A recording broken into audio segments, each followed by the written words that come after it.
I remember being blown away by how different the arcade version of Ninja Gaiden, Strider, or even Teenage Mutant Ninja Turtles was from the home console version. Seeing big chunky sprites roam the quarter-munching levels of Ninja Gaiden was a far cry from the cinematic-heavy presentation of Ninja Gaiden on the Nintendo. That disparity came to mind when playing through the latest Shovel Knight game, Shovel Knight Dig.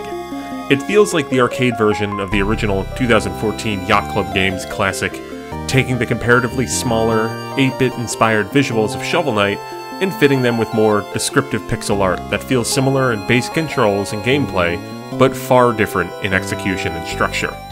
In a way, Shovel Knight Dig, made with help from Bomb Chicken developer Nitromay, feels like the wholly different Genesis version of Shovel Knight's Super Nintendo game. At its heart, Shovel Knight Dig's gameplay loop is most similar to the modern roguelike, where the levels are procedurally generated, and you start more or less at square one whenever you die. As per the modern side of this, you do unlock a deeper roster of tools and boosts, as well as shortcuts to later levels. An overworld exists where you can interact with characters to purchase those tools and boosts, as well as participate in daily and weekly runs. The base difficulty is challenging but fair, though if you're having a specific trouble, a laundry list of difficulty tweaks are accessible, letting you increase your base health, slow down the game, or add more attack power as needed. It's a friendly game, even if it'll likely kick your teeth in sometimes in its intended format. Dig calls to mind the likes of Downwell and Spelunky in its style, especially as you dive deeper into the vertically focused caverns and uncover the oodles of secrets. Shovel Knight's abilities are familiar, but it's a little looser here than in the original game. You're always cascading down through areas, making the downward thrust of the shovel that bounces off of obstacles an even more core part of the experience. Depending on how long you last, runs can last anywhere from a few minutes to upwards of an hour, as you go through multiple areas, all filled with their unique enemies and obstacles.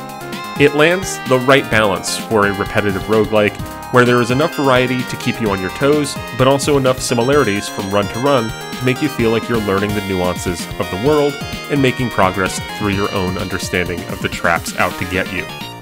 The first area you traverse through is a mushroom-themed set of caves where there are slimes and spores abound.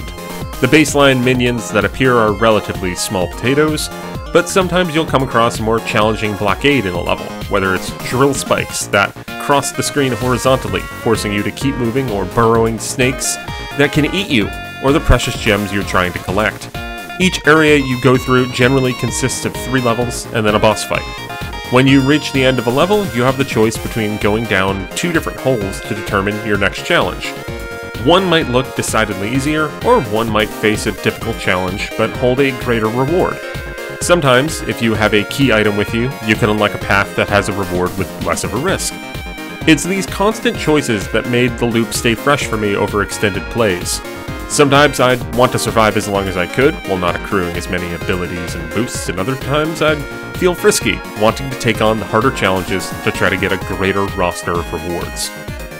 After the first area, you might have the choice to pick between 2 different areas, which introduce more unique challenges.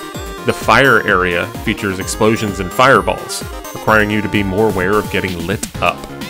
The water area, which evoked the water levels of Genesis Sonic games in the best way possible, has this endearing mechanic where you could create waterfalls and rivers that cause enemies and treasure to flow through the level in interesting ways.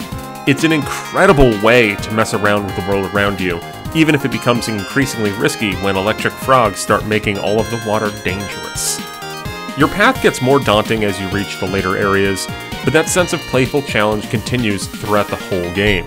Finding a new area, or one of the game's many secret rooms, is thrilling, even if every trip to a new area has resulted in my hero's swift death. Figuring out how to best maneuver through a level to collect gems and items while avoiding damage and death is enjoyable, even in repetition.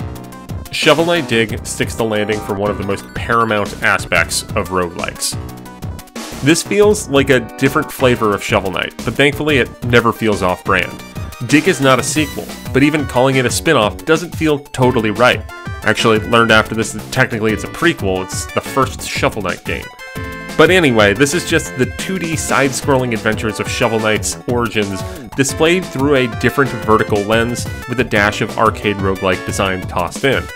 through it all, the bountiful creativity that Yacht Club has made their staple is everywhere throughout the experience. This video is made possible by our generous supporters on Patreon. Did you know that Nintendo World Report is funded directly by fans like you? When you support Nintendo World Report on Patreon, you get immediate access to multiple exclusive podcasts every month, exclusive Discord channels, an early look at select content, and more, all for as little as $1 a month. Check out patreon.com/NWR for all the details.